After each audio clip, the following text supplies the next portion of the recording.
So in a sense, why we're interested in the thoughts is they're held as they're about us, yeah? Or that we're the thinker of them.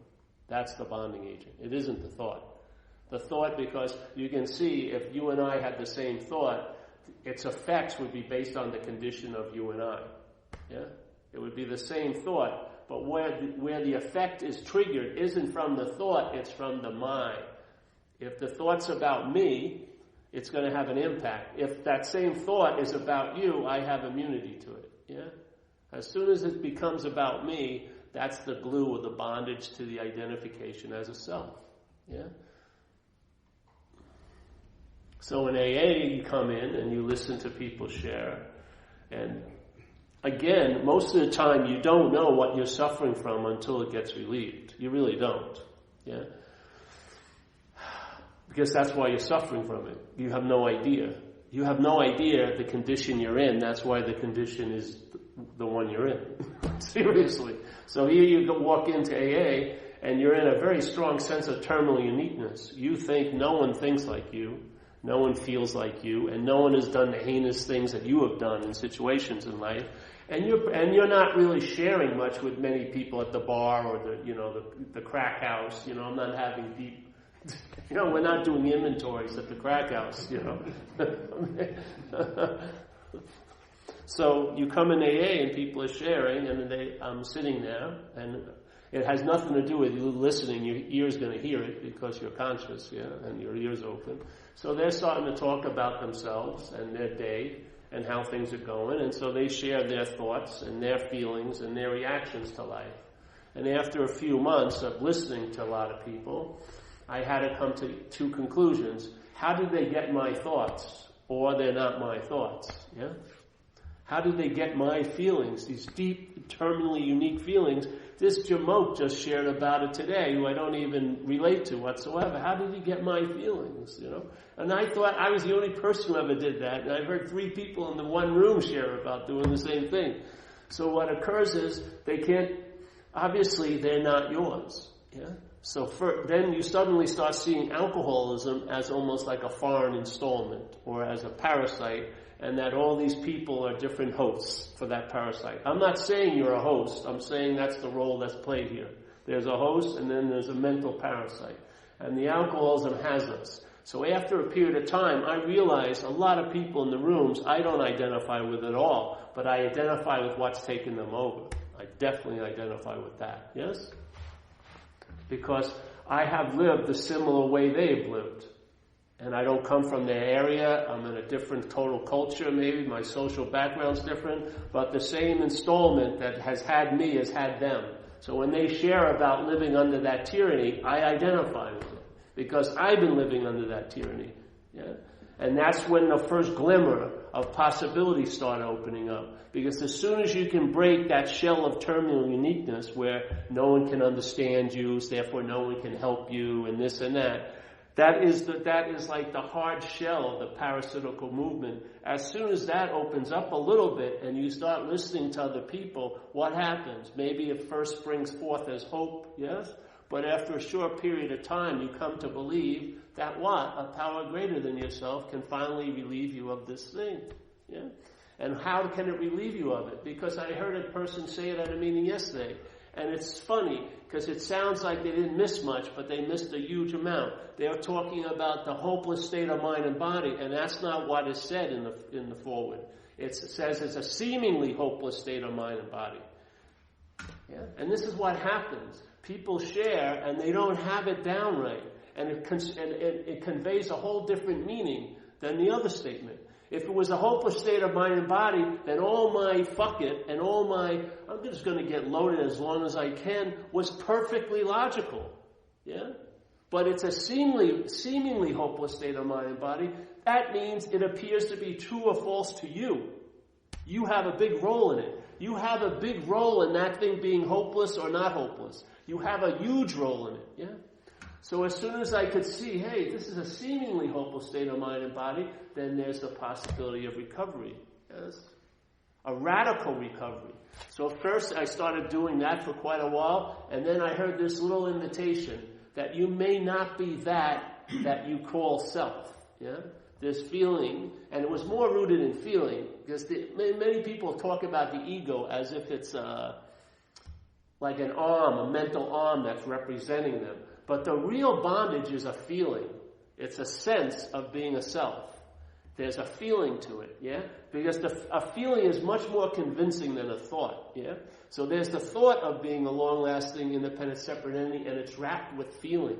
So every time, every day, all day, when conscious contact is bringing me my experience, seeing, hearing, feeling, tasting, touching, smelling, and seeing thoughts, every time that consciousness is allowing me to have contact here, or is providing a contact called your life or an experience, this little mental process that I call selfing, an activity of a mental process, claims that consciousness and says, I'm the one who's conscious. Paul, this historical figure who was born then and, somehow totally different kid and now a totally different adult, but there's a continuum because I have pictures to prove it. There I was then, and I have mental pictures to prove it. And now here I am, and I'm really worried about what I'm going to be like later. Well, if you're really worrying about how you're going to be later, you're worrying about a complete stranger because you wouldn't even recognize you in 20 years.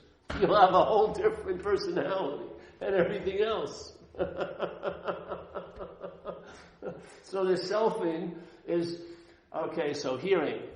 All right, that's what Buddha says. Hey, when you hear, hear. When you see, see.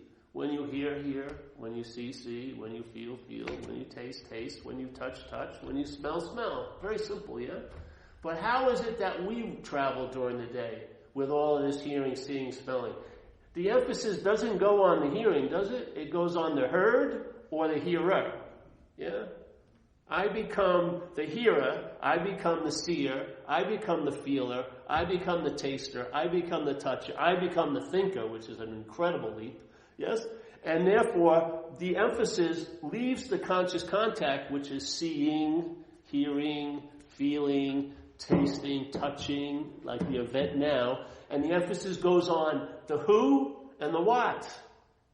This is called a mental interpretation, hijacking life and making it a story with you as the star of it. And you know what? That little mental process can't take the responsibility of being the center of the universe. It flips itself out, produces tons of neuroses, and sooner or later there's going to be seeking to get relief from this unbearable self-centeredness, and it's going to seek in an ignorant way, and it's going to look outside of itself instead of looking at the self. Yeah? It's going to look outside of itself, and you know what? The original disease or addiction is your mind's addicted to the idea of being a someone, a you. Yeah? And that thing can never be complete. You're never going to change your nature, which I would say is more of spirit, and become a body or a mental process. You're not going to do it. You are already a nature before. Like Jesus says, you're in this world, but you're not of it. You're in this world of mental realm and interpretation, but you're actually not of it. Yeah? It's just an activity. What's actually so is the spirit. Yeah? So in that situation,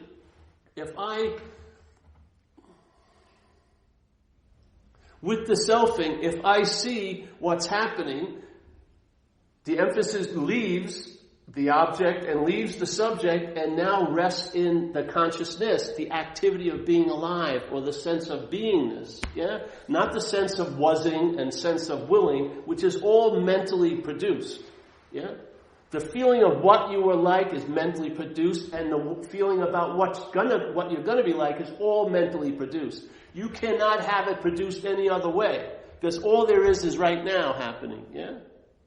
In the mental realm, the biggest emphasis is on what's not happening. It's always on the past and the future. Yeah? And yet, if you attend to it, it produces effects now. So I see people, you can bring them in the most lovely place with the music on and the water fountains and everything, and yet they're anxious as hell because they can't respond to what's happening. They're reacting to what's not happening. It's called being enslaved. Yeah?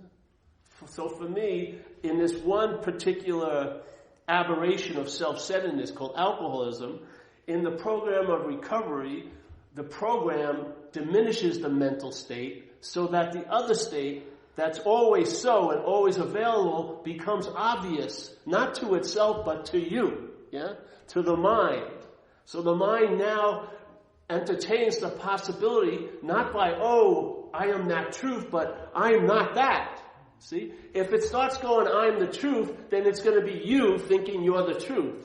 Yeah? But if it goes the other way and you look at the you and you realize, hey, I am not that, that's the truth. Yeah? It dawns on you much differently. Because I was in practices where they gave you this ideal thing. All there is love, and you're the center of love, and this and that. And it sounded great hearing about it, but what was hearing it was the dilemma. Yeah? What was hearing it was construed in self-centeredness. Now, self was going to try to get out of self, which it can't do. Or like it says in Zen, mind can't seek mind. Buddha can't seek Buddha. Yeah? That's the whole dilemma here. We're taking ourselves not to be mind, not to be Buddha, and now we're seeking Buddha and mind. Yeah? Only because of the ignorance produced by believing we're this. So instead of trying to find the Buddha, question this. Find out who you are. Yeah. Ding. But I don't feel like the Buddha. Exactly. You're not going to feel like a conceptual anything. You're just going to be on, incessantly on. Yeah.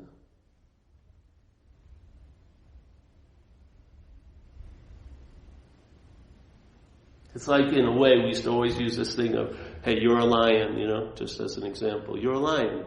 You're a lion. You're a lion. You're a lion. Sounds great.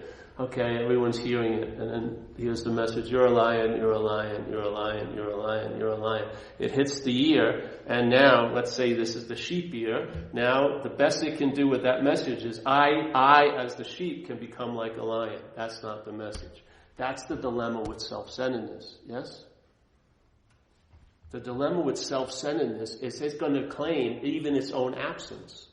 If you ever had an experience of an epiphany, I bet you it started to end when a thought system arose and said, man, I just had this incredible spiritual epiphany. That was the end of the epiphany, yeah? Because the mental process arose, claimed it, and now it's neutered. Yeah? Now it's something that you had, and you put it on your little spiritual mantle, and that, not being happening now, drives you fucking crazy the rest of your life. You probably would have been better off you never had an epiphany. And in fact, you never did have an epiphany. But as soon as it becomes something you had, it's going to be used to make this moment miserable because it's not here. I've seen it. I've watched people, 27 years, professional spiritual seekers. They had one of those aha moments, and they've been chasing it just like we used to chase a shot of Coke. That one shot, wow, great. Yeah. So it's not so much, you can hear all about being like a lion. The thing is, let's see how it's being heard. Is it being heard from the sheep's point of view? If it is being heard from a sheep's point of view, the best it can do with that message is, no, I beg to differ with you. I'm not a lion. I'm actually a sheep. You may never say it, but that's the case. And now the best it can do is, hey, I can become like a lion. Yeah? So now maybe you'll get pictures of lions and put them in a room, a very nice room, get candles and get pillows and stare at these pictures of lions and, maybe straighten your hair so you get a little mane and have roaring classes, buy little CDs at the back of a spiritual magazine, all right, how to roar like a lion and listen to them. And a few other people get together and we're all practicing becoming like a lion. But the whole point is every moment you're practicing becoming like a lion, it's reaffirming that you're a sheep. Yeah? That's the dilemma to me. That's how it's been revealed to me when things sort of shift. I realized the biggest dilemma wasn't that I couldn't find the truth. It was I was obscuring the truth in a sense. The idea of being me, looking for the truth, was one of the best ways never to quote-unquote find it. Yeah. Because all I find is me. So if I know God, I'm a knower of God. And then like Ramana Maharshi, a great saint, said, when you know God, you be God. Yeah, that's not how my mental process worked. I wanted to know the truth so I could become a knower of the truth, like the truth was going to give me another advantage in my life so that I could have an easier, softer way. Yet in, like St. Francis says, it's in the forgetting of the self that we're reborn. Yeah? It's not in the finding of the self, it's in the forgetting of the self. So there's a Zen master called Dogen, D-O-G-N. He said a really nice thing. He says, the study of Buddhism is the study of self. And to study the self is to forget the self. That's so beautiful, man. Because that's what we attempt to do here in a humble way. We attempt to study selfing so that it will distill into an idea that, hey, I'm not that. And that will be, and as soon as it's not about you, you'll lose interest in it. And that's the act of forgetting it, yeah? Is the interest and attention gets withdrawn. And now that interest and attention that's been enslaving you to this idea of being Paul or Mary or Stu or whoever is now going to enrich your life. It's the same interest and attention. It's just freed up from something, yeah?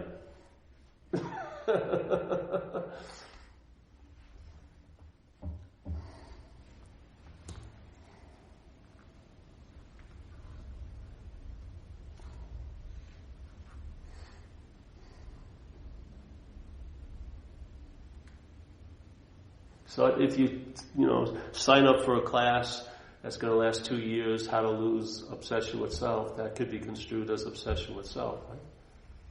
So you can't escape self as self.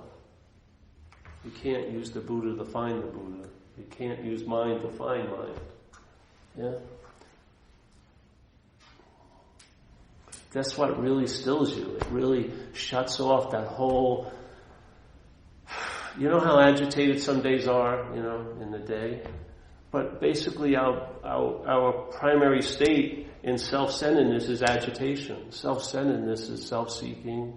Yes? It's always on the move. It's always looking to fulfill itself. Yet it's like those in Tibetan Buddhism, the hungry ghost, which has a big belly and has a huge appetite but a very small mouth. It never gets enough. So the selfing is always going to be a thwarted desire. It wants to become something it can never be. And that desire getting thwarted creates a lot of agitation and dis-ease and irritability and restlessness. So most days you're trying to become something or unbecome something. Something that you believe you are that you don't want to be, and something that you believe you're not that you want to be. So it's just moving, constantly moving. That's why it says in page 63 about one of the benefits of getting established in this condition of reliance on something greater than self is that you'll be able to enjoy peace of mind. You'll be able to enjoy it. Peace of mind's available, but when we're agitated, when we're in an agitated state, we can't enjoy the peace of mind. The peace of mind we can't enjoy because our mind this little mental process is agitated.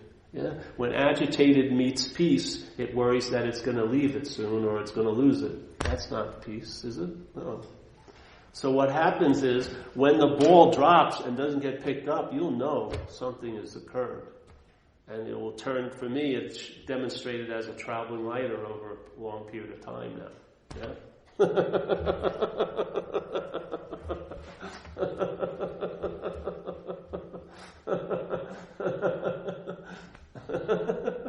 Yeah, it just works.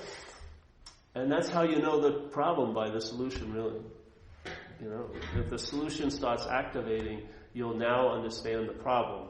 And the problem will lead you to forget it, because the problem isn't you. It's not about you. You will know the problem by the solution. From the solution's point of view, it's imaginary. It's an activity of mind. From the problem's point of view, it's reality. From the solution's point of view, it's imaginary. Yeah? It's an appearance. It's smoke and mirrors. There's nothing real and substantial about it at all. It's constantly agitated and moving. It has no center whatsoever. It's just whirling around this false sense of you as the self. Yeah? Its whole solar system is based on a false sun. You're the most you could be as a moon reflecting the big sun, but you take yourself to be the sun, and then all your planets try to align with that, and it's very weak. Yeah? There's no juice there. So what's one to do? I don't know. I found I went to talks similar to this, and I my mind started to entertain possibilities, and then they bore fruition, they bore fruit. And by the effects of the solution, I started to get a clearer understanding about the problem, and it all distilled into I'm not that. And when I'm not that, I lose interest in it. Yeah? Just like I always use that example of I'm concerned and want to meet this girl because, my mind has that she's going to save me, or, she's the one, whatever it is. It's always trumped up. It's always given a lot of meaning. And so she's in the other room, and I'm supposed to be doing something here, and I'm attempting to show up and do my job, but my interest and attention doesn't listen to me. It goes to whatever is important to me. And so that girl in the other room, so I'm trying to listen to her conversation. Hopefully she'll say something.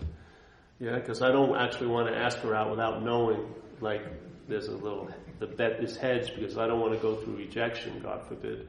So I'm waiting, and then, so someone notices, says, Paul, you're supposed to be here. And I go, yeah, but my interest is in there. So then he comes up to me and throws a book on the table, how to lose interest in a conversation in the other room. To page through it, read the chapter heads. I agree this is my dilemma, but I can't whistle that intention back. I can't. Try it. Have you been able to? It's not your attention, it's attention. You don't own it. It doesn't really respond to your whistles. And then, all right, suddenly I hear her talk, and now I'm really keen on it, X-ray hearing. And then suddenly she says, I really like that guy Matt. My name is Paul. What happens? Don't I lose interest in that conversation in a nanosecond? Why? I couldn't pry it away when I thought it may be about me, but as soon as I realized it wasn't about me, my interest and attention left on its own power, yes? I didn't have to try to drag it back, do 3 months of practices. It just went, and it came right where it always can be, right here and now. Yeah?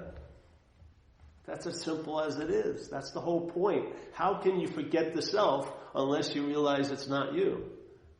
Or at least start to entertain it. Because if you're entertaining it as a self, that's not forgetting the self. That's how you remember the self. Trying to forget it, yeah? All the selfing is, all the feeling of you is a remembrance. That's all it does.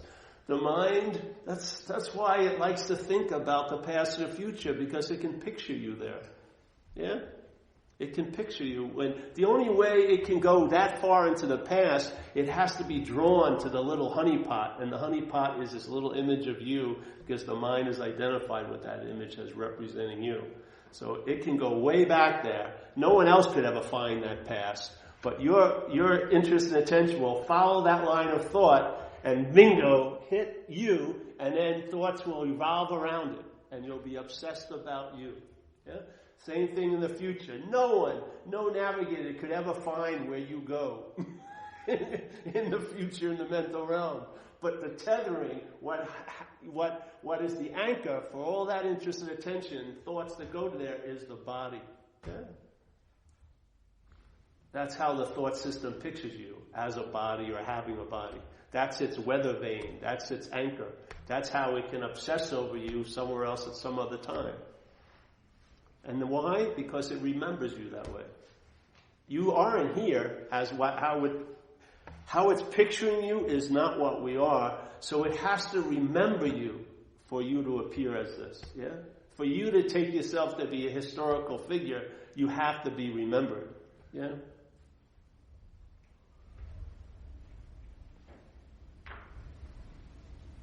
What would happen if you did some service in AA and got that experience of you got out of yourself? What's the great joy of it? You stopped remembering yourself and you were attending to that person or that activity. Let's say when I'm surfing, the greatest joy of the surfing is I've forgotten myself. Yeah? Or when you're doing your pottery or art. That's what people talk about. They get so absorbed in it is because the joy of it is they forgot themselves. That's the whole freaking point. But it's very difficult to forget yourself if you take yourself to be yourself. Because as soon as you forget yourself, the self will arise, claim it, and say, I had this incredible, I did it. I got into the zone while surfing. It will claim every freaking thing. It'll even claim its own absence. I know so many people who are coming to talks like this they want to be there. They want to be there to get it. They want to be there to have an experience of their own absence.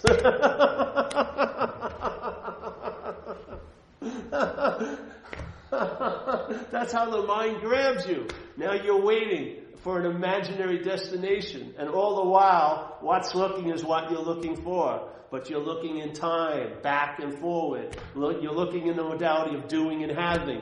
Everything is lost that way. Every fucking thing is lost. Self-centeredness is a form of looking which blinds you to the seeing. You can't see. That's like Jesus says, for those who have eyes to see and ears to hear. Yeah? Because in most cases, that's not where we're at. We're in a form of looking called self-centeredness. That's seeing that's been claimed by selfing and turned into looking. And when we're looking for something, you miss it.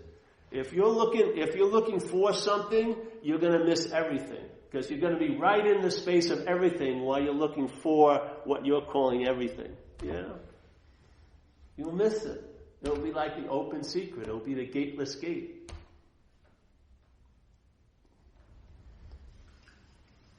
It'll be right underneath your nose at all times.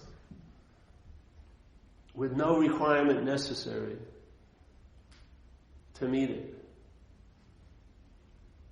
It's only if you believe there's degrees and judgments and things you need to do or not need to do. You're dreaming this place. You set up the rules. You put distance and time between you and that. And there's no distance between you and that. There's only that. Yeah? But we have this thing of an idea that I'm here and now I want to get there. Good luck. As soon as you get there, it's here again. Yeah? I want to leave here to get there. As soon as you arrive at that there, it's here. You're still here. Here. Yeah.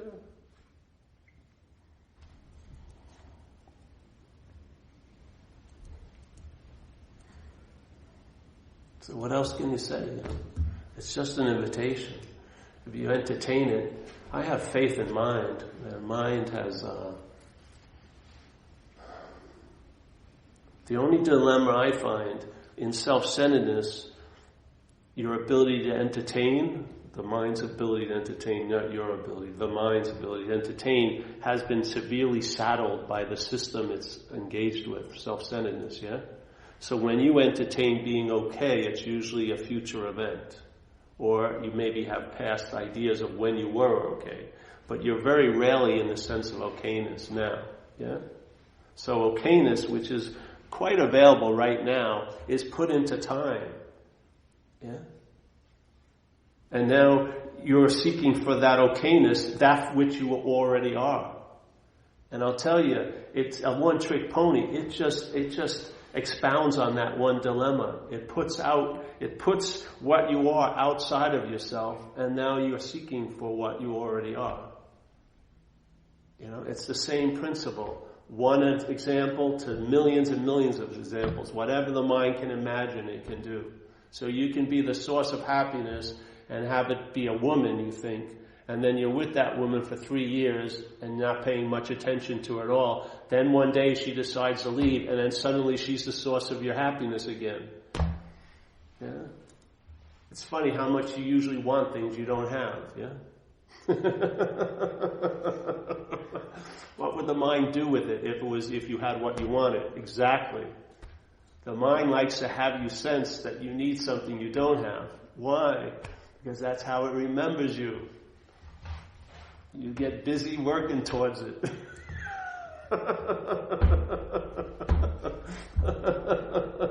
And what happens when you arrive there? Maybe you have a small respite and then you're back on the road again looking for a better or more or... It's like we never question a formula. We just play around with the numbers and we move the equal sign and add and multiply. But it's the same fucking formula. Yeah? It's failed. In recovery it says, why do you have so much fear today? It's a great statement. Incredible statement. If you could just sit there, let's say at 12 o'clock and have a little meeting and everyone would just sit for 5 minutes with that statement. Don't say anything, don't share. Just... why do you have so much fear today? And then I'm telling you, man, the popcorn maker would start popping, oh, it's because of where I grew up or whatever, And then he just cuts it right off and says, isn't it because self-reliance has failed you? What? Oh yes, everything can be brought back to that one statement. All the different manifestations of fear can be brought to one thing. Isn't it because self-reliance has failed you? That reliance of self has allowed all of this fear to spring and geometrically progress. Yeah? To levels of anxiety, this and that, on and on and on and on and on. All going back to one platform, one plank of the system of self-centeredness, which is reliance on it. And you can't rely on something more than thinking it's you. I mean, that is that is an incredible extreme reliance. You're so relied on it, you take it to be you. Yeah? And yet he's saying clearly it's a failed system. Why not? How can you argue with that? Look at our lives.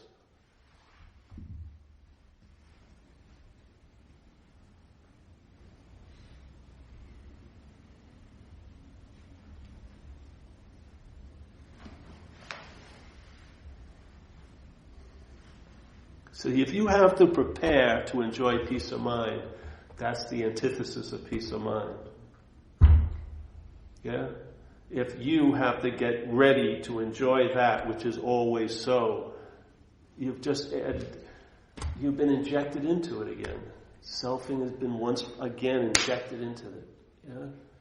Creating space and time, and you having to do something and have something and get somewhere, and always having to be vigilant with this preoccupation you're going to lose it. How's that going to engender any peace in one's life? Would you really feel confident about enjoying peace if you truly believed it was on you? After all your track records of relying on yourself, would you really rely on you and feel confident that you were going to be able to enjoy peace of mind every day, most of the time? No fucking way. The only way you can convince yourself is by doing heroic things and working super hard. When this is more about relaxed awareness. It's just about like when you were a kid. Yeah. When I was a kid, I was playing, I was here and now because my mind hadn't thought I could be anywhere else yet. Yeah? When I was playing, I wasn't worrying about, will I be playing next week, because time hadn't become too strong yet in my head, yeah? So I wasn't walking around my house and thinking my room was too small and my mother was ugly. None of that was going on yet. I had to grow into that state, yeah? My mind had to leave a certain state and grow into another state called self-centeredness. Voila!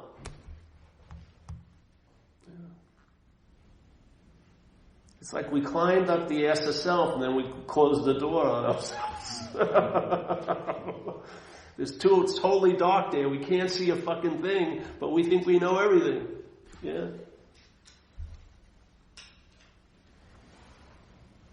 It's like being a professor of holes and you're still falling into holes. How is that self-knowledge availing you of anything? It says it in the book of recovery. Self-knowledge avails you nothing. Any knowledge claimed by the self is not going to lead you to freedom from self. It's going to bond you even more, because now you're going to know why you're fucked. Yet still be fucked. What's the point of that? Oh, let me tell you why I'm fucked. Please don't.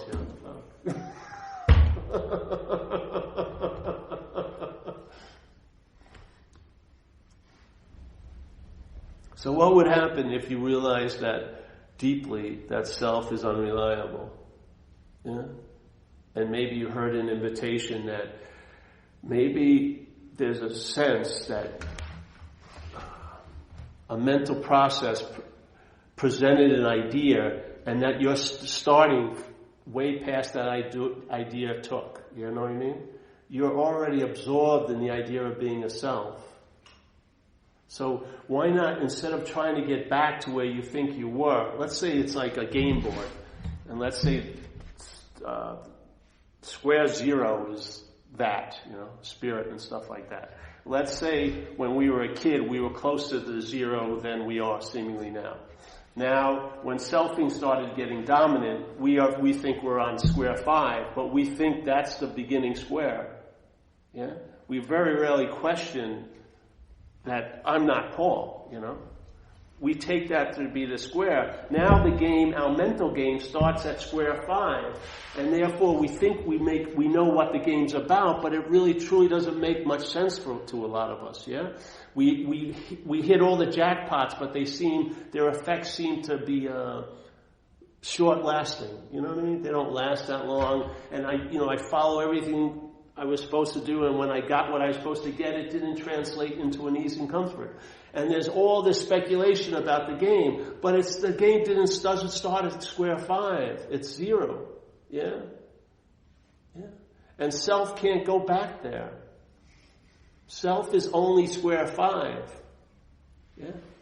When it turns to look at square 0, it looks at it from square 5. That you're never going to see square 0. But what if you were not that, which is at square 5? You may realize and get it downloaded and have it intimated over periods of time here that you are square 0. Yeah? And therefore, I am not square 5. Then you lose interest in square 5, and then you lose interest in the way the game is presented from square 5. And now you may find a way of life that brings a lot more joy than the old way of life used to bring you. Maybe the intention that says about the higher power and recovery, that it wants us to be happy, joyous, and free, actually starts coming to pass. Yeah? Maybe you'll see red as red and blue as blue. Things that were very confusing will become clear. All this happens with no thought or effort on our part. The mind just shifts out of one system called self-centeredness to, let's say, a system called centeredness. But not on self. Centeredness. Yeah. So you're actually in your life every second of the fucking day because you can't be anywhere else. Yeah.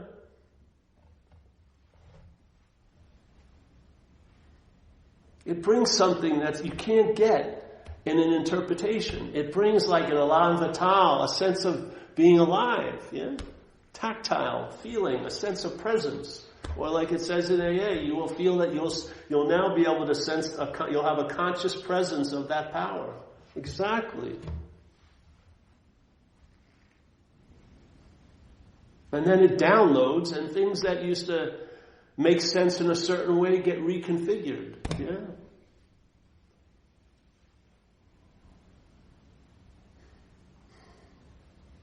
What's not happening doesn't have the influence it used to have because it doesn't have one quality which something else does, which this is happening. All of the thoughts about yesterday and tomorrow are not happening. Yeah? Now they can have millions of scenarios, and this can only have one scenario, but this one quality that it's happening can override all of that fucking shit about what's not happening. You'll have immunity to it.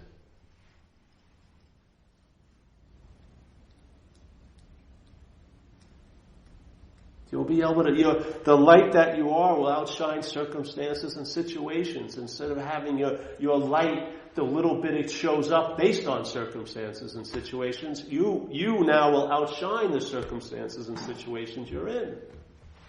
Yeah.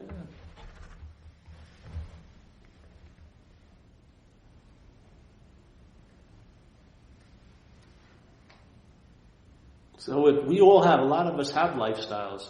This isn't a new lifestyle. This is a way to illuminate whatever lifestyle you're in. If you're in a lifestyle of an artist, this will illuminate it. If you're a business person, this will illuminate it. Because this is light. It's not we're doing something that produce light. This is light. Yeah? This is the light of awareness, the light of mind. So whatever lifestyle you're in, it's going to illuminate it. Yeah? For me, it was AA. So it illuminated AA for me. It gave it a lot of light for me. Yeah. Or maybe I would have left AA and had to look for something that I didn't think AA had anymore. But this infused a lot of light into AA because I bring the light to where I go. AA is just a perfect platform for me to live a contented life here. Yeah. Someone else, it could be Buddhism. Someone else could be working. It doesn't matter. The mind isn't constrained by any fucking form. Yeah. It's flexible and things get pared down. You become economized. You don't add on to you anymore. There's more and more losing of it. Yeah. And I'll tell you, I was insatiable out there, and now I don't give a shit about much at all. I never think about drugs or drinking or anything like that. Why I was insatiable is because I wasn't satisfied. Now I'm satisfied, and that's the best answer to dissatisfaction is satisfaction. Yeah, not the one that comes and goes and produces an addiction, but a state of mind that you can rely on. Yeah. It brings about a contentment and an ease and comfort, and then your mind is open and enjoying peace of mind. Yeah.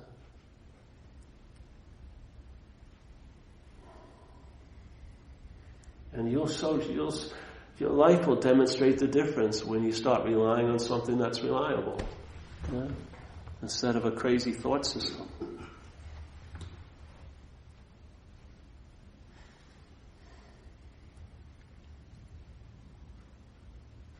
And then you'll have it by giving it away.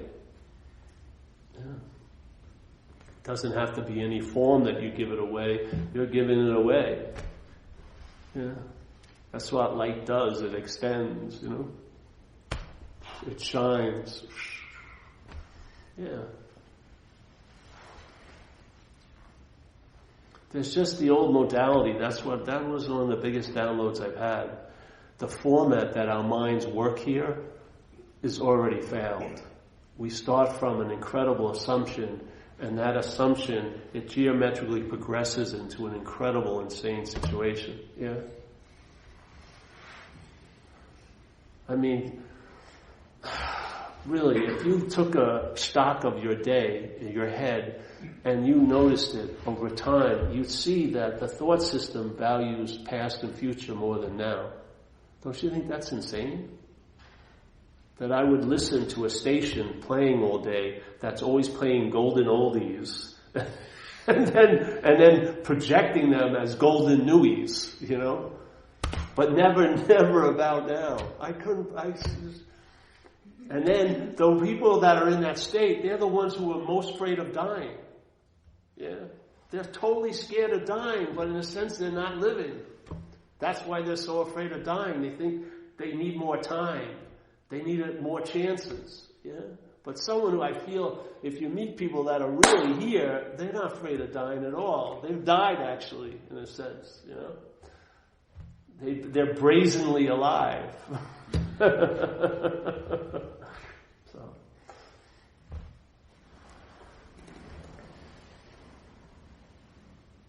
So if you want, look at the dictionary, look up self.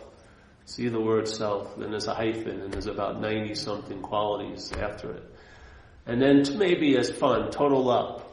Make up an arbitrary column, negative, and an arbitrary column of positive, and then see how many fall where, yeah, as expressions or manifestations of self, yeah. And why is that? The system is a failed system.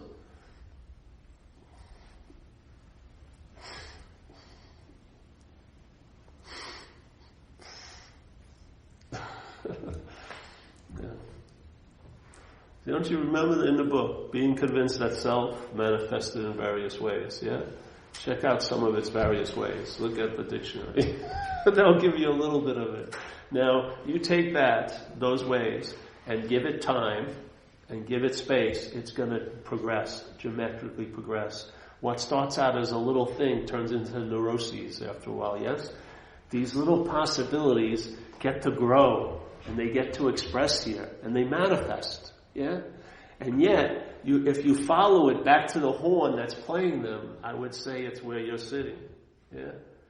If the mind that is representing you right now is resting in self-centeredness, it's basically a vehicle for the expression of this system called self. That's what it is. Yeah? And the trippy thing is, when that system of self expresses through us, the system of self says it's mine. These are my fears. These are my resentments. These are my this. This is my. You don't see it, the disease of that? We talk about a system that's defeated us. It says it in the book, being convinced that self has defeated us, so it separates the two. Now it says, okay, after we say, all right, we're going to look at some of its common manifestations, self, yeah? And in the next paragraph it says resentment. So if you look at it that way, it seems like resentment is an expression of a thought system called self-centeredness, yeah?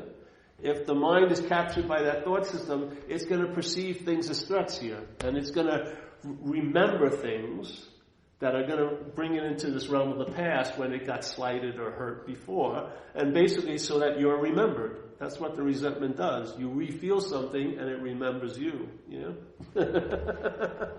So if you see, okay, so now someone says, I want to talk to you about my resentments. They're already in the quote-unquote problem. They're claiming self's expressions as theirs. How far are you going to go with that? If that's already in place, how far can you expect? How much radical freedom can you expect? If you're calling that failed system, if you're calling its expressions yours, you are demonstrating the failed system. You're identified with its expressions. You are in the illness, in a sense, right there and then. I mean the deep illness. Maybe alcoholism will go away, but usually it goes into other things then, because the deep illness is still in place.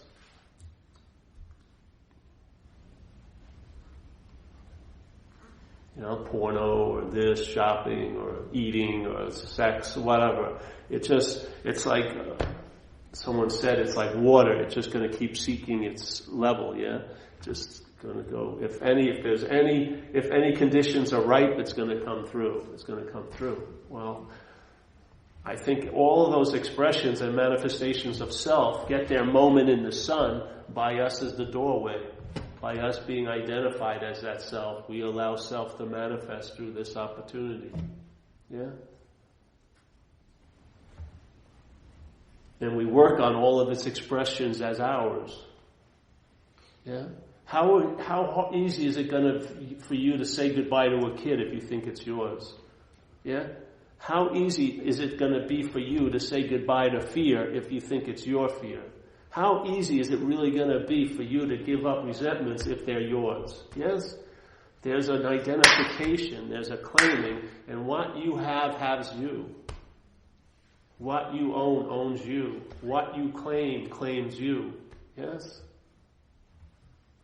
So when I started doing the inventory and looking at it as a foreign installment, that's when I had radical fucking relief. Because the fears aren't mine, they're fears being generated from a system of thought. Yes, called self-centeredness. And it's defined perfectly. The center of the system is self.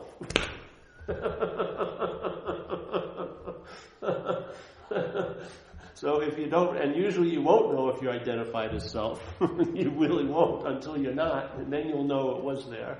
But you will never know when it is there.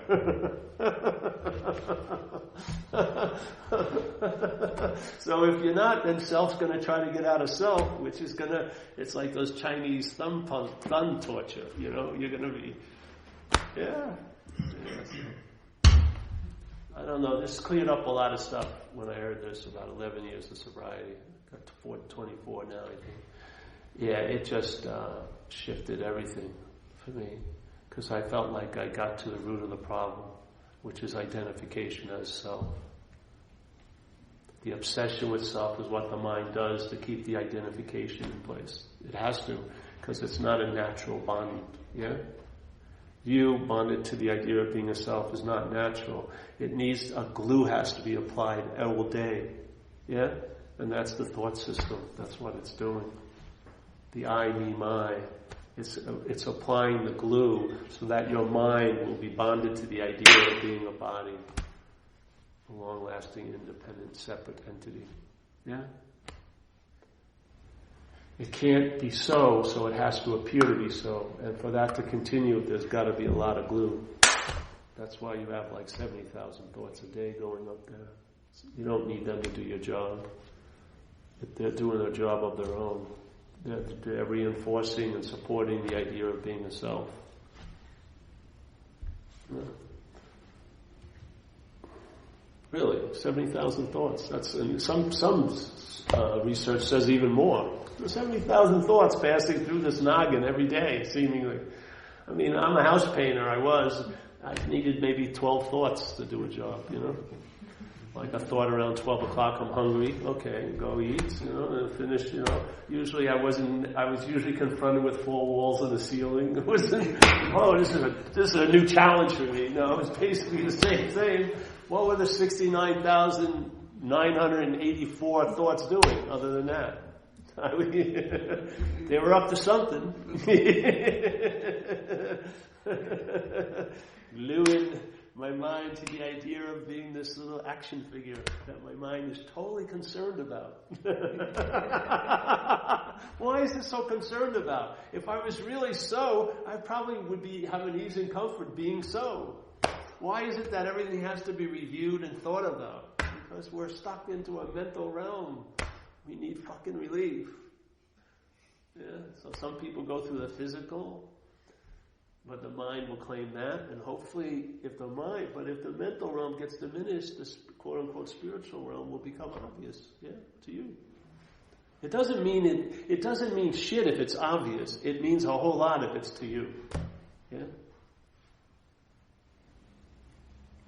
So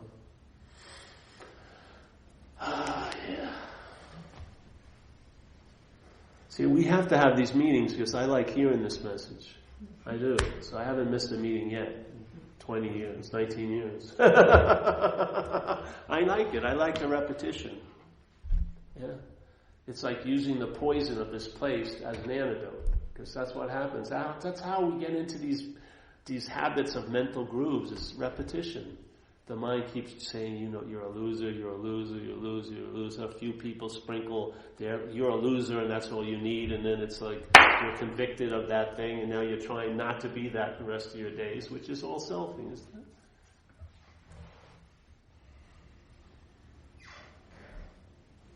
Or then someone says, Paul, you could become your authentic self. And now you believe you're not that, but you want to become that. It goes either way. It's like a slinky. There's no beginning. It's just one movement, but there's another movement. It just goes on and on and on and on and on. Selfing is not going to find peace. It's agitation. It's activity. It can't enjoy peace. It tries to claim peace and then neuter it. Yeah, that's what it does. It can't take the posture to receive peace. It can't. It's not built that way. It's built as grasping, desiring, taking, having, owning. Yes? It doesn't see much value in opening up unless it can close on. It doesn't have that in its system. That's I remember. I had some experience of that you cannot embrace what is with the way you're mentally constructed.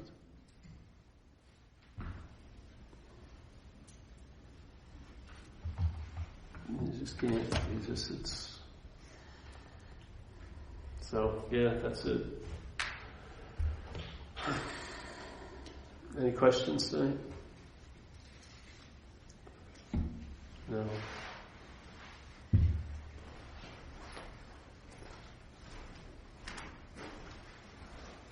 Okay, that's it.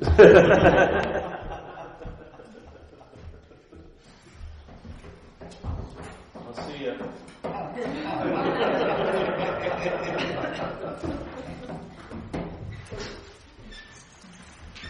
All you have to leave, sit down for 10 minutes so I can leave. My limousine's outside. Oh, yeah. Feisty. So something you said earlier. You missed your opportunity. Go ahead. No, go ahead. I'm an engineer by training, so taught the scientific method. And one of the things they teach you is something called the Heisenberg principle. Heisenberg principle basically says that by the mere fact of you trying to measure or observe something, it will never occur the way that it should, yes, or it would exactly. in nature.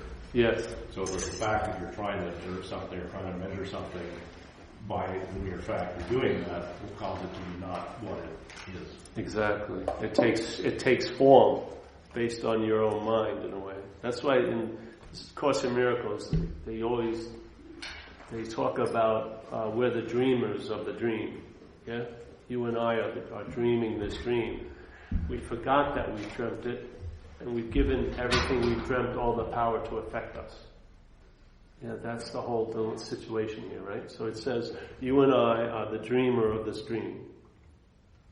It's like he was just saying this Heisenberg principle, and the major thing in physics is the biggest influence of any experiment is the observer of it. Yeah? So it's the mind. When it's looking for light to appear as a particle, it does. When it's looking for it to appear as a wave, it does. Yeah? Light doesn't have any form in and of itself. We give it the form. That's what's happening here. In Hinduism, they would talk about name and form. That's exactly what mind does. It gives name to everything and form. That's called dreaming. Of course, would say you and I give everything all the meaning it has. That's called dreaming. That's sort of why we feel like we're having a subjective experience, because you're giving the same thing a different meaning maybe than I am. Yeah. So my relationship to that thing is actually the meaning I give it. That's what I'm relating to. I'm not relating to the thing itself. I'm relating to the meaning that I give it. It's just like you. Yeah. So we're dreaming in this place. And we're the dreamer, which is the real responsibility. You talk about cash register honesty, which is important here. But the real responsibility is to be responsible for what you really are. Yeah? To entertain what role you play here.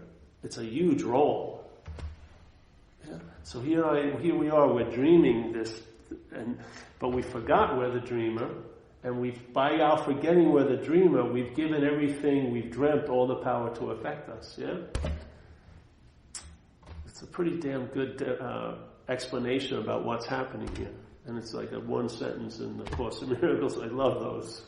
It's just like, whoa, what? Yes, yeah. So the same thing. So when I'm looking at a situation, it'd be good to know what's looking at the situation, what's giving that situation a meaning, because the reaction is going to be based on what meaning's being given. If it's coming from self-centeredness, yeah, it's going to be the same old reaction, because we're going to react to the same old meaning. Yeah. What would happen if you entertain the possibility there are other modalities of mind that would also give meaning through us? Yeah? It doesn't have to be self-centeredness where everything is seen as how it pertains to us. Maybe there's another system of mind called centeredness that everything would be seen as it pertains to everything. Who knows? Yeah. But the fun of it is you discover this new way of seeing because you're living. So it demonstrates itself while you're living, and you get downloads about it. It's pretty cool. So, and usually the downloads tell you what the problem was because you're now in the activity of the solution. You see it. Yeah. Yes, so. Okay, well, thanks for coming, everyone, and Thank you. more than welcome.